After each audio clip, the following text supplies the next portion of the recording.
예수님이 이제 돌아가신 뒤로 이제 교인들끼리 이렇게 어려운 상황에 있을 때 그때 서로 만나면 뭐라고 인사했다고 제가 지난주 이야기했었죠? 뭐라고 인사했다 그랬어요? 마라나타, 마라나타라고 인사했었어요. 주 예수여, 어서 오시옵소서. 이게 뭐 우리는 지금 많이 감이 없어요. 예수님 오신다 그러면 다들 좀 천천히 오셨으면 좋겠다 생각해요. 이 좋은 세상에 예수님이 빨리 오면 어떻게 하나. 다들 또 마음에는 아유 이 복잡한 세상 빨리 엎어졌으면 좋겠다 이렇게 생각하면서도 정작 온다 그러면 아유 어떻게 하나 이렇게. 이 베드로 편지는 진짜 중요한 게 뭐냐면 아주 어려운 시기를 살아가는 성도들한테 자기가 직접 경험한 걸 쓴 거예요. 그리고 이 베드로는 이 편지를 쓴 뒤에 십자가 못 박혀 거꾸로 매달려서 죽어요. 아주 긴박한 상황에 쓴 거예요. 근데 자기가 왜 그렇게 하지 못했는가를 또 잘 설명도 하는 거예요. 여러분 여기 보면 오늘 또 간단히 말하는 거예요. 내 옆에 주변에 있는 사람들 잘 섬겨주라 그러는 거예요. 뭐 직책이 높고 낮고가 아니고, 그리고 손위의 사람 존경하라. 그리고 내 자신이 좀 더 겸손해져야 된다. 교만하지 말아라. 자꾸 이렇게 이야기하는 거예요. 왜 그러냐면 자기가 그렇게 하지 못한 거예요. 예수님 따라다닐 때 예수님이 막 무르를 걸어다니고 자기도 또 무르 위에 걸었잖아요. 얼마나 의기가 양양했겠어요. 그리고 사람마다 예수님 따라다닐 때 자기들은 예수님 바로 옆에 있었으니까 날마다 교만 가운데 있었어요. 그런데 이제 예수님 돌아가시고 나서 자기가 보니까 자기가 얼마나 잘못했었는가, 부족했는가를 깨닫게 되는 거예요. 그래서 항상 이렇게 베드로가 그 후로는 너무 겸손한 사람이 돼요. 우리도 그렇죠. 우리도 사실 20대, 30대 때는 참 나 아니면 세상이 어떻게 되리, 내가 참 지구를 다 구하겠다 생각하고 살았지만 지금은 그렇지 않잖아요. 나 없어도 잘 돌아가죠? 예, 아무 문제가 없어요. 그냥 우리가 이게 존재 가치가 없는 게 아니고 우리가 좀 더 겸손해진 거예요. 나도 모르게 겸손해진 거예요. 예? 조금씩. 그렇지만 이 성경은 하나님 앞에 가려면 더 낮아져야 된다고 이야기하고 있는 거예요. 그거를 우리가 신앙생활 하면서 조금씩 하루하루씩 더 발견했을 때 은혜가 있는 것이라 생각합니다. 자, 오늘은 출애굽기 13장 13절 같이 주보 옆면에 있는 거 같이 읽어보겠습니다. 모세가 하나님께 아뢰되 내가 이스라엘 자손에게 가서 이르기를 너희 조상의 하나님이 나를 너에게 보내셨다 하면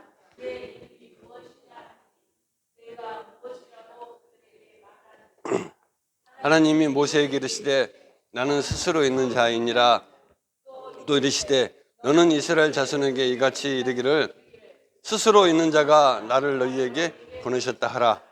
하나님이 또 모세에게 이르시되 너는 이스라엘 자손에게 이르기를 너희 조상의 하나님 여호와 곧 아브라함의 하나님, 이삭의 하나님, 야곱의 하나님 나를 너희에게 보내셨다 하라. 이는 나의 영원한 이름이요 대대로 기억할 나의 칭원이라. 여러분 하나님 이름이 뭔지 아세요? 하나님? 하나님? 스스로. 아주 근접해서. 하나님 이름은 없어요. 하나님 이름은 없는데 우리가 이렇게 여기 우리가 한국말로 하나님, 유대 사람은 야훼, 또 여호와 이런 거는 하나님 이름이 아니에요. 우리가 통상적으로 그냥 그렇게 하니까 그게 하나님이다 하고 둘이 뭉실을 하게 하는데 하나님은 이름이 I am이에요. I am. 나는 스스로 있는 사람, 스스로 있는 자. 그러니까 하나님 이름 없는 거예요. 전체가 다 하나님인 거예요. 전부 다 하나님. 그래서 모세가 하나님한테 그렇게 물어보는 거예요. 내가 자기 백성들한테 가서 하나님이 보내서 왔다.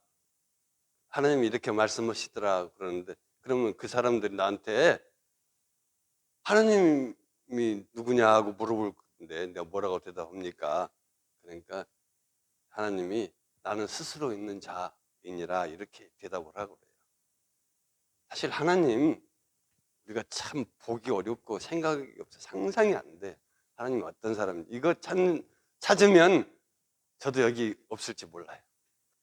우리 신앙생활하는 동안에 또 우리가 이렇게 교회 다니는 동안에 진짜 하나님을 발견한 사람이 믿음의 사람이에요.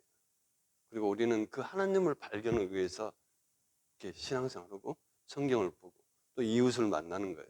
그런데 하나님은 우리의 신앙생활 속에서 우리의 생활 속에서 우리의 이웃 속에서 또 내 속에 항상 존재하고 계신 분이에요. 근데 그거를 우리가 안 보이니까 모른다 그러는 거예요. 그래서 하나님 이 스스로 있는 사람 참 어렵습니다. 진짜 어려워요. 근데 이거를 우리가 어떻게 쉽게 발견하고 또 어떻게 나에게 역사하는지 그런 하나님을 발견할 수 있는 것이 교회 생활이고 또 신앙 생활이고 여러분이 수고하고 애써서 성경을 읽어야 되는 이유예요. 그래서 제가 오늘은 이제 이번부터는 쭉 이렇게 성경에 대해서 여러분하고 이야기를 하면서 좀 성경을 쉽게 보는 방법을 좀 알려드리기를 원해요. 이건 성경 공부라고도 볼 수도 있지만 또 반면에 또 꼭 우리가 신앙생활 하는데 알아야 될 그런 부분들이에요. 창세기는 잘 알죠. 우리 성경 읽으라 그러면 창세기는 잘 읽어요. 창세기 끝나고 나면 안 읽어요. 창세기 혹시 창세기에 누가 나온지 아세요? 창세기에 나오는 사람 아브라함. 또 창세기의 등장인물 야곱, 아담, 이브. 자, 아담의 파트너 하와, 이브. 자, 창세기는 우리가 많이 읽어서 아브라함 아들 이삭, 이삭의 아들은 야곱. 또 야곱의 아들 몇 명? 12명. 그렇죠. 그리고 그 아들 마지막 아들 요셉이 이스라엘에 가서 총리가 되죠. 거기까지는 다 잘 알아요. 그런데 그 총리가 되고 나서 그 다음에 뭐가 나와요? 출애굽기가 나오죠. 우리가 창세기, 출애굽기. 이 창세기하고 출애굽기 사이에는 400년의 간격이 있어요. 그러니까 이제 요셉이 이제 총리가 되고 이제 요셉의 식구들이 다 이제 고센 땅이라 그러죠. 또 다른 말로는 라암셋이라고 그래요. 그 동네에 와서 이제 살아요. 근데 그때 올 때는 70명이 왔어요. 야곱의 식구들 또 형제들 다 이렇게 해서 70명이 왔는데 400년을 살고 나니까 몇 명이 되냐면 뭐 종까지 다 합쳐서 이 출애굽을 할 때 인원은 한 200만 명이 60만 명이라고 그래요. 60만 명인데 이제 뭐 가족 4인으로 계산하니까 한 200만 명이 됐어요. 이제 그 사람이 이제 애굽을 나오게 되는 거예요. 근데 나오는 배경이 조금 이제 이 모세를 통해서 나오게 돼요. 근데 모세는 여러분 모세는 잘 알죠? 모세는 어렸을 때 한 3개월 됐을 때 그냥 이스라엘 강가에 갈대 상자에 띄워 보내니까 그 바로의 공주가 갈대 상자를 보고 자기 양자를 삼아서 왕자가 되는 사람이에요. 그리고 그 모세의 엄마가 유모가 돼가지고 모세를 키워요. 그래서 모세에게 이제 그 유대 정신을 가르쳐 주는 거예요. 유대인이라는 정체성을 발견하는데 이제 40년 동안 이제 애굽의 왕자로 생활을 하다가 자기 동족이 어려운 일을 당하는 일을 보고 이집트 병사를 죽이죠. 그리고 그 일을 발각이 돼가지고 도망가요. 어디로 도망갔어요? 광야로 도망가요. 광야로 도망가가지고 거기서 40년을 지내요. 그러면서 결혼도 하고 그런데 이제 80살이 됐는데 하나님을 만나죠. 시내산에서 그 가시나무 떨기에 불이 붙었는데 나무는 타지 않는데 불이 붙어 있는 거예요. 그래서 하나님을 발견하고 하나님이 이제 모세에게 이제 이스라엘 백성을 구원하는 일을 해라. 그래서 이제 애굽에 다시 돌아오게 되는 거예요. 그런데 모세가 애굽 왕한테 가가지고 바로라는 왕한테 갔는데, 바로라는 왕은 따로 있는 게 아니고 애굽의 왕이 된 사람을 다 바로라 그래요. 근데 실질적으로는 바로 왕의 역사를 보면 뭐 이름이 복잡한 사람이 1세, 2세, 3세 해가지고 몇 세까지 쭉 나오는데 그것까지는 우리가 다 아실 필요 없고, 되게 애굽을 통치했던 왕의 이름은 바로라고 그래요. 바로 왕한테 가서 우리 이스라엘 백성들 가야 되겠습니다 그러니까 못 가게 하는 거죠. 왜 그러냐면 이스라엘은 애굽은 어떤 일이 있었냐면 이방 족속이 왕이 돼가지고 애굽을 다스리고 있었어요. 그래서 이 요셉도 이방인이었기 때문에 총리가 될 수 있었어요. 그런데 이제 시간이 지나면서 이제 그 애굽 사람들이 자기 나라 민족이 왕이 됐으면 좋겠다 그래가지고 이제 요셉이 지난 후로는 이제 요셉을 모르는 그런 이제 애굽 사람이 왕이 돼요. 그래서 이스라엘 백성들을 이제 어렵게 만드는 거죠. 그래서 피라밋을 쌓게 힘든 고역을 하게 만들어요. 그러니까 이제 하나님께서 그 이스라엘 백성들이 눈물을 흘리고 고생하는 것을 알고 이제 탈출을 시켜주겠다. 그래서 모세를 사용하시는데, 바로 왕한테 가가지고 뭐 이런 뭐 묘기를 부리죠. 뭐 물을 피로 변하게 하고 몇 가지 재앙이 있다 그랬어요? 몇 가지 재앙이 있었어요? 7, 8, 조금 더 써세요. 10가지 재앙을 하는 거예요. 그런데 모세가 10가지, 9가지를 다 하는데 이 사람들이 다 피해가는 거예요. 다 피해가는 거예요. 그 애굽에도 마술사가 있고 또 그런 걸 하는 사람이 있어가지고 뭐 뱀을 지팡이로 만들면 그 사람들도 뱀을 지팡이로 만들고 뭐 이렇게 자꾸 피해가는 거예요. 근데 10번째 재앙은 피해갈 수가 없었어요. 10번째 재앙은 어떤 재앙이냐면 모든 첫 번째 태생을 다 죽이는 거예요. 장자, 첫 번째 장자. 동물이 됐든 사람이 됐든 모든 첫 번째 장자는 죽여버리는 거예요. 그런데 그 당시 바로는 어떤 사람이냐면 태양신의 아들이라는 칭호를 받아가지고 자기가 신도 되고 제사도 지내고 그런 아주 굉장히 애굽 사람이 생각할 때는 바로를 신 이상으로 생각했어요. 그런데 이 모세가 섬기는 신이 모든 장자를 죽이겠다 그러니까 어떻게 하겠어요? 이제 그렇게 되냐 안 되냐 다 염려를 했는데, 이스라엘 사람들에게는 어떤 걸 하라 그랬죠? 집 문설주에 어린 양의 피를 다 바르라 그랬어요. 집 문설주에. 그러면 죽음의 천사들이 그 피를 바른 집은 넘어간다 그랬어요. 지나간다. 그래서 6월절이라 그랬어요. 6월달이 6월절이 아니고 건너간다. 패스 오버 해서 6월절이 된 거예요.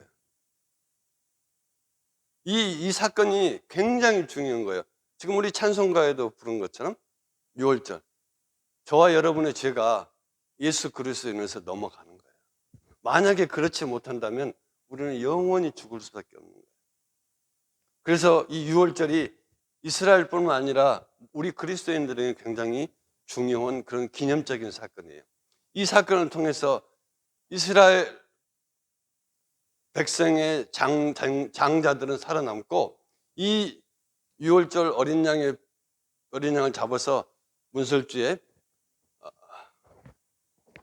이게 우슬초라는 거예요. 그러니까 한마디로 그 쌀에기 빗자락에다가 피를 이렇게 묻혀가지고, 그렇게 하지 않았던 그 당시에 애굽에 있는 모든 첫 번째 태생은 다 죽게 돼요. 그래서 바로가 손을 들고, 자, 이제 네가 이스라엘 백성을 데리고 애굽을 빨리 떠나라. 그래서 애굽을 떠나게 되는 거예요. 그래서 그걸 출애굽이라고 그러는 거예요. 그런데 어떻게 됐어요? 이제 이스라엘 백성들이 이제 보따리 싸고 다 싸고 지금 열심히 가는 거예요. 어디로 갈까 해가지고 이 홍해 바다 앞에 딱 섰는데 애굽의 바로가 저희들을 그냥 보낼 수가 없다. 모든 군사를 총동원해가지고 쫓아가서 죽여라 그러는 거예요. 그래서 홍해 바다 앞에 딱 섰어요. 홍해 바다 앞에 섰는데 이제 뭐 어떻게 뒤에서는 물이고 앞에서는 로마 병사들이 애굽 병사들이 쫓아오는 거예요. 그러니까 이스라엘 백성들이 모세를 원망을 해요. 그냥 놔두지. 여기 물에 빠져 다 죽게 만들었다는, 응? 아니면 애굽 병사들은 다 죽게 생겼다. 그러니까 모세가 하나님한테 이제 기도를 했죠. 그때 하나님이 뭐라 그랬어요? 홍해를 치라. 홍해를 치니까 홍해가 갈라졌어요. 믿어지십니까? 지금 뭐 한국에 뭐 물이 갈라진다고 그래 차 타고 가다가 빠져가지고 뭐 그랬던 사람들이 있어요. 이건 뭐 자연현상이라고 볼 수는 없어요. 아무튼 여러분이 믿든 안 믿든 홍해는 갈라졌어요. 그래서 이스라엘 백성들이 그 260만 명, 200만 명 이상 되는 사람이 저 홍해 바다를 건너가요. 마른 땅을 건너시 건너가는 거예요. 그런데 그 뒤를 쫓아왔던 애굽의 병사들은 다 다시 물에 빠져 죽게 돼요. 물이 합쳐져 가지고 쫓아오던 사람은 죽게 돼요. 이런 사건이 있어서 이스라엘 백성들이 얼마 하나님을 신뢰하게 됐겠어요. 진짜 하나님이다. 아마 우리 같아도 뭐 다 하나님 안 믿을 사람 없겠죠. 그렇죠? 그래서 이스라엘이 저 홍해를 탁 건너고 이제 사막을 이제 지나오는 거예요. 요즘 말하면 그게는 시나이 반도죠. 시나이 반도. 사막을 건너게 되죠. 자, 이 사건을 통해서 이제 이스라엘 백성들이 자유를 얻게 돼요. 400년 동안 노예로 살면서 여러 가지 겪었던 고통 속에서 자유를 얻게 돼요. 그런데 이 사막을 몇 년간 돌아다니는지 아세요? 이스라엘 백성들이 하나님이 약속한 가나안 땅을 갈 때까지 몇 년이 걸렸네요. 40년 걸려요. 근데 40년을 걸리는 동안에 그 사람들이 뺑뺑뺑뺑뺑뺑 그 시나이 반도를 돌았던 거예요. 근데 실질적으로 시나이 반도는 뭐 걸어가면 뭐 하루를 건너간대요. 그런데 돌았던 이유가 이제 그 광야를 건너고 나서 3일이 못 돼서 하나님을 불평을 해요. 물이 없다. 먹을 고기가 없다. 먹을 고기가 없다. 또 이런 일이 있으면 또 이렇게, 저런 일이 있으면 저렇게 하나님을 원망할 때마다 하나님이 다 그 일을 해결해 줘요. 아마 여러분들이 기도하는 것 중에 그런 거 있을지 모르겠어요. 우리 막 기도했는데 하나님 안 들어줘요. 그러면 어떻게? 하나님 원망스럽죠? 그럼 또 하나님 어떻게 또 방법을 또 해가지고 또 지나가요. 그런 일들이 쭉 있습니다. 그럴 때마다 하나님께서 먹을 것이 없다 그럴 때 뭐를 줬어요? 만나를 줘요. 고기가 없다 그러니까 뭘 줘요? 고기가 없어요. 뭘 줬어요? 메추라기를 줍니다. 메추리. 물이 없다 하니까 반석을 쳐서 물을 내요. 덥다 그러니까 구름 기둥을 탁 덮어줘요. 춥다 그러니까 밤에는 불기둥으로 커버를 해줍니다. 그러면서 40년 동안 광야를 지내는데 40년 동안 이스라엘 백성들은 옷이 한 번도 갈아입지 않았다는 거예요. 신발이 닳아지지 않았다는 거예요. 그 기적이 아니에요? 그 40년 동안 어떻게 신발 한 번 안 신고 안 갈아 신고 옷 안 갈아입고 사 입을 때도 없었겠죠. 그런데 그 40년 동안에 있었던 일이 하나님을 거역하고 원망하고 자기의 욕심대로 살고 하나님을 시험하게 되는 거예요. 이게 출애굽기, 여러분이 앞으로 이제 출애굽기를 좀 읽어보세요. 제가 또 몇 번 더 출애굽기 사건을 이야기할 텐데 그 상황 속에서 상황마다 저런 거역하고 원망하고 불평하고 싸우고 욕심을 내고 또 하나님이 있느냐 없느냐 시험을 하고 하는 40년을 살게 돼요. 그런데도 하나님은 그걸 다 이제 지나가게 하시고 결국은 이제 이스라엘 백성들을 가나안 땅으로 인도하게 돼요. 근데 가나안 땅 바로 앞에 가나안을 바라보고 모세는 죽게 돼요. 거기까지가 출애굽기의 끝이에요.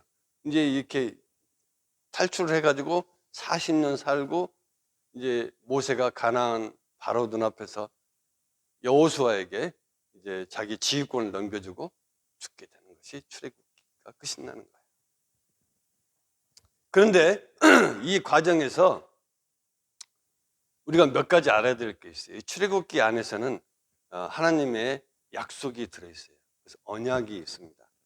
그래서 그걸 하나님께서는 뭐라 그러냐면 나는 너희들의 하나님이 되고 너희들은 나의 백성이 되리라 하는 약속을 하셨어요. 그리고 항상 너희들과 함께 하겠다고 이야기를 하시는 거예요. 그래서 우리가 임마누엘 하나님이라 그래요. 하나님 나와 우리와 함께 하신다. 임마누엘. 그 언약을 주시는 거예요. 그리고 그 언약을 이루시기 위해서 하나님께서 율법이라는 걸 주세요. 법. 출애굽기에는 무엇을 어떻게 해야 되는지 그런 법이 굉장히 많이 나와 있어요. 그거 여러분이 다 읽으셔야 되는데 읽으면 그것이 무슨 뜻인지 잘 이해를 못하겠지만 거기 안에 가장 중요한 것이 뭐가 있냐면 십계명이 있어요. 십계명. 십계명 뭔지 아세요? 십계명 10가지? 그것도 이제 십계명 10가지 다 하시면 장로 되시는 거예요. 근데 십계명은 4가지는 이제 참 우리가 더 지키기 어려워요. 하나님 나 외에 다른 신을 섬기지 마라. 절대 주일 성수해라. 네 번째까지는 이제 하나님하고 우리하고 관계를 이야기한 거고 다섯 번째부터 10번째까지는 우리 사회생활에 관한 이야기예요. 뭐 거짓말하라 하지 마라. 남을 위해서 뭐 해야 하는 일을 하지 말라. 뭐 이런 거 이웃을 사랑해라. 근데 2가지로 딱 대변하면 하나님을 사랑하고 내 이웃을 사랑하라 이 2가지예요. 근데 십계명을 이렇게 구분해 놨어요. 근데 십계명이 구분되고 나서 다시 토라라는 율법이 생기는데 그거는 616가지의 조항이 있어요. 365가지는 하지 말아라. 나머지 265개는 해라. 이렇게 또 나와요. 근데 여러분이 그걸 다 지키려면 아마 어려워요. 이스라엘 사람들 다 지키지 못해요. 그래서 어떤 것도 있냐면 주일날 이러지 말아라. 그러니까 주일날은 엘리베이터 타는데도 보통 안 눌러요. 다른 사람한테 눌러주세요. 그게 이스라엘 정통 이스라엘 사람. 자, 그만큼 어려운 게 하나님 법인데 하나님은 이 법을 어거지로 만든 게 아니라 사랑하기 때문에 그 법을 만들었어요. 저와 여러분을 사랑하기 때문에 그 율법은 결코 억압하게 한 것이 아니고 사랑을 나타내라. 하나님을 사랑하고 이웃을 사랑해라. 이렇게 이야기하셨어요. 그리고 하나님께서 그러면 그걸 어떻게 보여줄 것인가 하고 이제 성막을 짓게 하시는 거예요. 그래서 출애굽기가 이제 성막을 어떻게 지을 건가를 다 구비구비 이야기를 해요. 근데 교회도 마찬가지예요. 성막은 또 하나의 이름이 있었어요. 회막이라고도 불러요. 근데 성막은 하나님 관점에서 볼 때 거룩한 장소를 성막이에요. 그렇지만 우리 보통 사람들의 관점에서 회막이라고 그러는 것은 하나님의 말씀을 들으러 모이는 장소를 회막이라고 그래요. 똑같은 의미예요. 영어로는 타버너클? 유대 사람들이 회당을 지어놨죠. 시나고구. 들어보셨어요? 시나고구? 들어보셨어요? 236 타고 쭉 가면 저기 브라더 하이스쿨 가기 전에 오른쪽으로 그 회당이 있어요. 이스라엘 사람의 모이는 장소예요. 회당, 신하고 그걸 만드는. 근데 교회가 그래요. 교회는 하나님이 볼 때는 예배당이에요. 성전이에요. 그렇죠. 우리가 볼 때는 이제 우리들의 모임의 장소예요. 똑같은 개념이에요. 그렇지만 그 당시 하나님은 그 성전 안에 있는 것처럼, 성막 안에 있는 것처럼 그 안에 지성소라는 것을 만들어 놨어요. 성막에 뭐 여러 가지 기구들이 있는데 그 지성소를 만들어 놓고 하나님 앞에 가서 이스라엘 제사장이 매일 제사를 지냈어요. 그 당시 제사는 짐승을 잡아가지고 그 피로 제사를 지는 거예요. 그러면 자기 죄가 없어진다고 그렇게 하는 거예요. 지금도 사실은 우리가 여기 오면 이제 그 당시의 상황으로 보면 여러분이 올 때 양이나 염소 또 비둘기를 가지고 와야 돼요. 그럼 제가 그걸 탁 죽여가지고 피를 뿌려서 우리 이제 지난 일주일 동안 죄 다 없게 해주세요. 그리고 제사장이 제사를 이렇게 지냈던 거예요. 근데 지금은 예수님께서 십자가에 돌아가신 뒤로는 단 한 번의 제사로 예수님이 아까 이야기한 이 유월절 어린 양이 되셔가지고 당신의 피를 우리들한테 다 뿌려주신 거예요. 그래서 우리가 이제 다시는 그런 제사를 지내지 않아도 되게 됐어요. 자, 이게 출애굽기에 들어있는 내용들이에요. 근데 여러분은 이제 그냥 넘어가지 마시고 이제 오늘 이제 돌아가시면 출애굽기를 읽으셔야 돼요. 그래서 내용을 좀 더 여러분 숙지를 하셔야 되고 그 안에 우리는 간단히 이스라엘 역사인데 왜 우리가 그걸 이스라엘 사람이 했던 이야기를 우리가 듣습니까? 그런데 그 역사 속에서 하나님이 저와 여러분한테 행하신 일들이 있어요. 이 출애굽기의 가장 키는 자유예요. 자유. 400년 동안 종살이를 해요. 그리고 그 종살이에서 해방이 되는 거예요. 우리의 삶도 언젠가는 그런 자유와 해방을 맞이할 날이 옵니다. 그 다음에 하나님은 우리에게 약속을 하셨어요. 나는 너희 하나님이 될 것이다. 또 너는 나의 백성이 될 것이다. 그 백성과 하나님이 하기 위해서 예수 그리스도가 그 중간에 계시는 거예요. 그래서 중보자 역할을 하시는 거예요.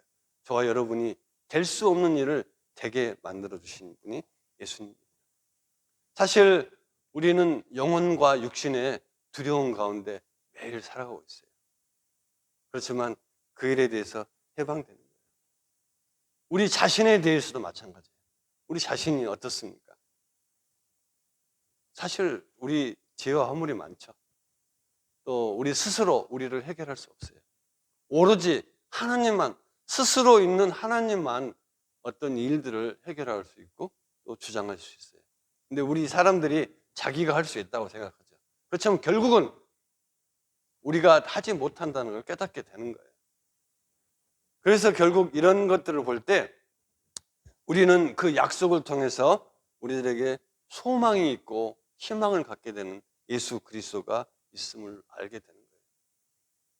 다시 출애굽에 가면 바로가 이스라엘 백성들을 보내라고 모세의 어떤 권면을 들었을 때 자기가 자기의 고집과 자기의 방법과 자기의 수단으로 그거를 다 해결하려고 그래요.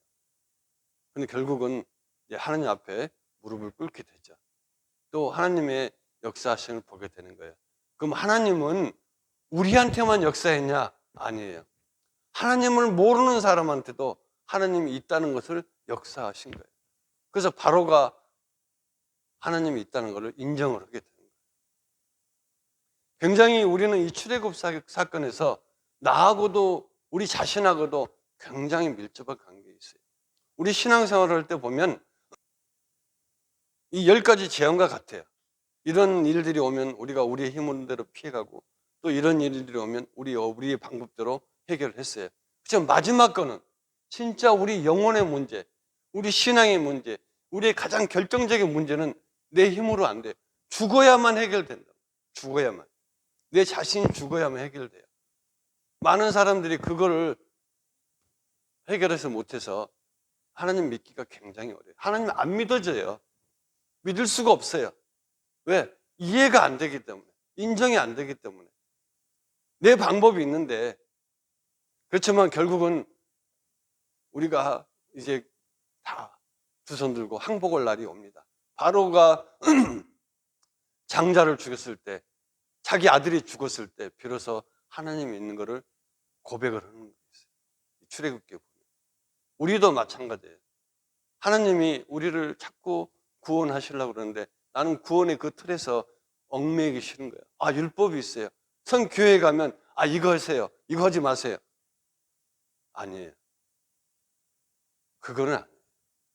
그것 때문에 교회를 등져서는 안 돼요.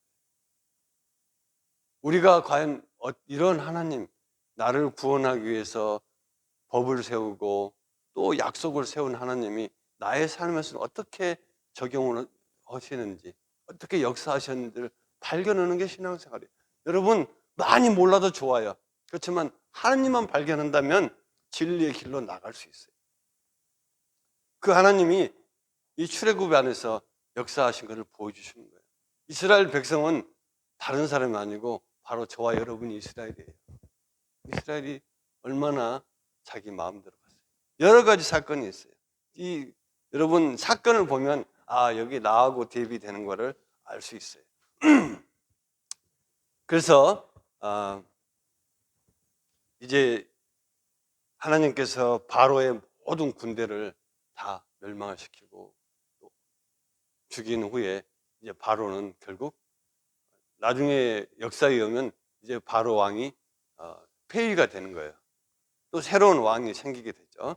그래서 우리 신앙생활은 어때요? 우리들 가지고 있는 나만의 자존심, 또 나만이 옳다고 생각하는 것, 나만의 편견 속에서 우리 신앙생활하고 사회생활하는 것으로부터 우리들이 이제 절제하고 또 겸손해져야 되는 거예요. 내 방법으로 사람을 판단하고 또 나만이 옳다는 생각으로 남을 미워하고 또 남을 멀리하는 그런 시간들이 돌아봐야 되는 거예요. 이스라엘 백성들이 이 광야를 건너면서 여러 가지 사건을 통해서 자신들이 누구였는가를 발견하게 되는 거예요. 그런데 안타깝게도 광야 가나안 땅을 눈앞에 보고 애굽에서 출발했던 1세대, 20세 이하는 다 광야에서 죽게 돼요. 그리고 새로운 세대만 가나안 땅으로 여호수아의 인도를 따라서 가게 되는 거예요. 이 말은 무슨 의미냐면 나의 자신의 과거는 다 없어져야 돼요. 내 부족했던 거, 연약했던 거, 나의 허물, 이런 거 엄청 있는 것들 다 없어져야만 여러분이 가나안 땅으로 갈 수 있는 거예요. 하나님 나라로 갈 수가 있는 거예요. 우리 마음속에 있는 그 어려운 것들, 진정한 자유, 또 진정한 벗어남, 진짜 출애굽의 의미는 우리 예수 그리스도가 우리의 삶 속에서 나타나서 보여줄 것과 동일하게 연관되는 거예요. 그래서 나를 붙들고 있는 신앙관, 또 그런 하나님 나라를 바라보는 눈, 이런 것들이 좀 이렇게 환하게 보였으면 좋겠어요. 출애굽 보면 그런 것들을 조금씩 볼 수 있어야 되는데 한 번에 안 보이셔야 여러분 읽으셔야 돼요. 또 읽으시고 또 읽으시면 좋겠고, 그렇게 되면 내가 낮아지고 또 상대를 이해할 수 있고 또 나 자신이 얼마나 고집스러웠는지, 또 내가 이해하고 사랑해야 될 대상이 누군지를 발견할 수 있는 거예요. 성경은 그래요. 자주 읽으시면서 여러분 것이 되도록 소화를 시키셔야 되는데 한 번에 절대 안 돼요. 한 번에 읽고 이해할 수 있으면 얼마나 좋겠습니까? 읽으시다 보면 하나님이 여러분 마음을 톡 치실 때, 그러면 아, 요렇구나, 아, 요거구나 라고 생각할 때 여러분의 믿음은 어떻게 돼요? 아주 로켓 같이 하나님이 다 보이는 거예요. 그리고 누가 뭐 이야기해도 다 보이는 거예요. 그 정도는 해야지 하나님이 아이, 그래 됐다, 그리고 하는 날에 오라 그러지 않을까 싶어요. 우리가 열심히 진짜 뭐 날씨도 덥거리지만 여러분 하실 일도 많은 거 알아요. 그렇지만 여러분이 조금만 여기다 투자하세요. 성경 진짜예요. 제가 누누이 아무리 좋은 설교, 훌륭한 이야기, 제가 경험한 바로는 도움은 될 수 있지만 결정적이진 않아요. 결정적인 것은 여러분이 찾아야 돼요. 여기 키는 여기 정답. 이거는 진짜 나이가 드셨든지 젊든지 아무런 상관이 없어요. 하나님은 누구에게나 동일해요. 나를 찾는 자를 기뻐하신다 그랬어요. 나를 찾는 자에게 상 주신다 그랬어요. 나를 찾는 자는 항상 하나님께서 같이 있겠다 그랬어요. 자, 여러분, 그런 하나님 참 좋으신 하나님이에요. 그렇지만 내가 은혜를 입지 못하면 나쁜 하나님이에요.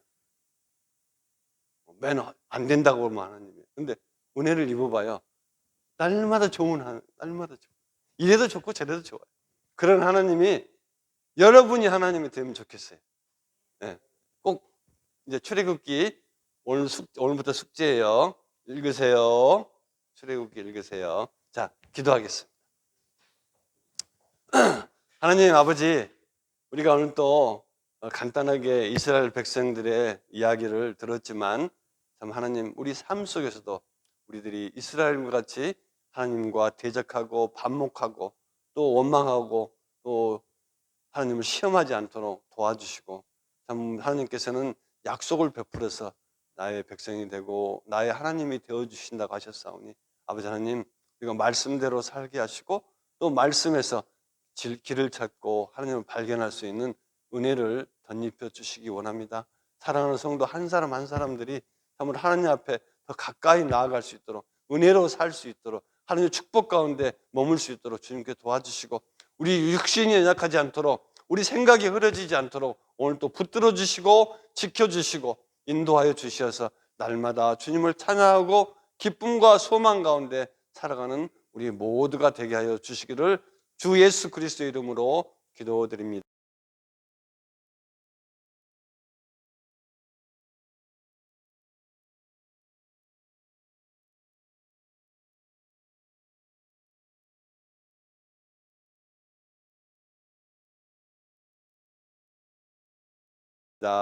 아멘.